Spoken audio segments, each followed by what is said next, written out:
Mark Anthony Conditt from Pflugerville, Texas, has been identified as the package bomber who rocked Austin. He died when he detonated an explosive during a confrontation with police on Wednesday. Originally posted on March 21, 2018, 13:49 GMT. Updated on March 21, 2018, 21:04 GMT. Authorities on Wednesday identified the man they say is responsible for the Austin package bombings as Mark Anthony Conditt, a 23-year-old from Pflugerville, Texas. They said Conditt died when he detonated an explosive during a confrontation with police.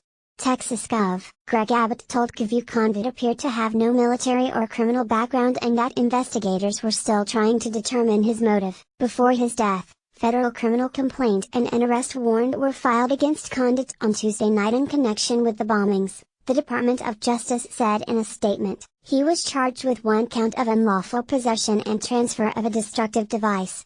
The complaint affidavit remained sealed due to the ongoing investigation, authorities said. The charge was filed before he detonated the bomb early Wednesday as officers were attempting to apprehend him in Round Rock. He died shortly after. Austin police said Conditt had two roommates, who had been detained for questioning. One of them was released while the other was still being questioned. Their identities were not made public. A 2012 blog that Conditt appeared to have written for a U.S. government class at Austin Community College contained posts with his opinions about same-sex marriage, abortion, the death penalty, and terrorists. An introduction to the blog, titled Defining My Stance, read, "My name is Mark Conditt. I enjoy cycling, parkour, tennis, reading, and listening to music. I am not that politically inclined. I view myself as a conservative, but I don't think I have enough information to defend my stance as well as it should be defended. The reasons I am taking this class is because I want to understand the U.S. government, and I hope that it will help me clarify my stance, and then defend it." One of the blog posts, titled Why Gay Marriage Should Be Illegal, was a response to another classmate's post defending same-sex marriages. "Homosexuality is not natural," Conditt's post read. "Just look at the male and female bodies. They are obviously designed to couple. The natural design is apparent." In another post, criticizing free abortions, Conditt wrote, "First, if a woman does not want a baby, or is incapable of taking care of one, she should not participate in activities that were made for that reason." Other posts include why we might want to consider doing away with sex offender registration and an argument for the death penalty. One blog post agreed with Washington Post columnist Mark A. Thiessen, who wrote about why it was wrong for the U.S. government to make a deal to release a senior al-Qaeda terrorist. In a statement to BuzzFeed News, Austin Community College, ACC, confirmed that Conditt was a student from 2010 to 2012, but he did not graduate. His declared major was business administration and he took general education courses at ACC's Northridge and Round Rock campuses, the college added. He left the college in 2012 in good academic standing, a spokesperson told BuzzFeed News.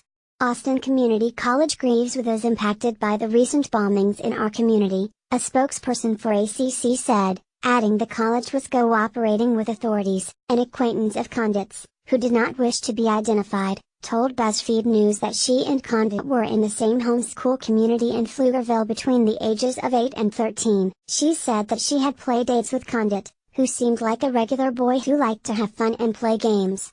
"His family seemed very nice," she said. "I was completely shocked when I heard. I had no idea it would be someone I knew." Kasha Schultz, 21, told BuzzFeed News that she ran in the same conservative survivalist circles as Conditt in high school. Schultz said they were both involved in a group called Righteous Invasion of Truth, RIOT, a Bible study and outdoors group for homeschooled kids, created and named by the kids and their families, that included monthly activities such as archery, gun skills, and water balloon fights. Conditt and his younger sister would usually attend the activities along with 15 to 20 other kids, according to Schultz. "A lot of us were very into science. We would discuss chemicals and how to mix them and which ones were dangerous," said Schultz. "We were into weapons and stuff. A lot of us did role-playing, and rebounds per game, role-playing games. We'd have foam weapons and act out a battle." Schultz described Conditt as a pretty normal kid. She said that a lot of children who were part of Riot carried knives and learned how to shoot guns at gun ranges, but she didn't recall bombs or bomb-making being a specific topic of discussion at Riot. Riot events also included 30 minutes to an hour of Bible study, Schultz said. She said she attended Bible study at Conditt's parents' home. She described the family as more conservative, strictly religious. Mark Conditt always had deep and interesting insights. From what I remember, Schultz said, he thought really deeply about stuff. She added that she hadn't seen or spoken with Conditt in 3 or 4 years and was shocked by the news. She said other riot friends had been sharing their surprise on social media. Nobody has mentioned him being violent or anything like that, she said. Jeremiah Jensen, 24, who was also part of the Pflugerville homeschool community and was close to Conditt in 2012 and 2013, told the Statesman that he would often go to Conditt's home for lunch after attending Sunday church services, Bible study, and other activities. When I met Mark, he was really rough around the edges, Jensen said. He was a very assertive person and would end up being kind of dominant and intimidating in conversation. A lot of people didn't understand him and where he was coming from. He really just wanted to tell the truth.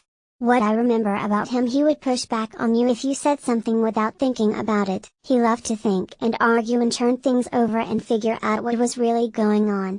Jensen told the Statesman that faith was a serious thing for Conditt and that he regularly attended church services at the Austin Stone Community Church. I don't know if he held on to his faith or not, Jensen said. The kind of anger that he expressed and the kind of hate that he succumbed to, that's not what he believed in high school. I don't know what happened along the way. This wasn't him. However, in a statement to BuzzFeed News, a spokesman for the church said they found no records of active engagement or past involvement or any relationships with staff. We love and grieve with our city and we continue to pray for the victims and their families who were affected by these recent tragedies, John Yang, director of communications for the church, said. We are cooperating with law enforcement with any pertinent information we can find that may be of help as they continue their investigation. In a 2013 Facebook post on an account that appeared to belong to Conditt's mother, she wrote, I officially graduated Mark from high school on Friday, 1 down, 3 to go. He has 30 hours of college credit too, but he's thinking of taking some time to figure out what he wants to do, maybe a mission trip. Thanks to everyone for your support over the years. Conditt worked as a purchasing agent / buyer / shipping and receiving at Crux Semiconductor in Austin, the American Statesman reported, citing a profile on a job recruitment site. The paper said that he had previously worked as a computer repair technician. Conditt had reportedly bought a Pflugerville property in 2017 and was living in the house there that he had built with his father, the Statesman reported. Austin Police Detective David Fugit told reporters that Conditt's family would release a statement later on Wednesday. They wanted to express their condolences to the families of those who have been affected and that will be reflected in their statement, Fugit said, adding that police did not believe the family had any knowledge about Conditt's actions and that they were cooperating with authorities. They are having a difficult time and it is understandable. This is certainly a shock to the conscience and they are taking it in stride, Fugit said. A Colorado-based relative of Conditt provided a statement to 9 News on behalf of the family. We are devastated and broken at the news that our family member could be involved in such an awful way, the statement said. We had no idea of the darkness that Mark must have been in. Our family is a normal family in every way. This is a developing story. Check back for updates and follow BuzzFeed News on Twitter. Got a confidential tip? Submit it here.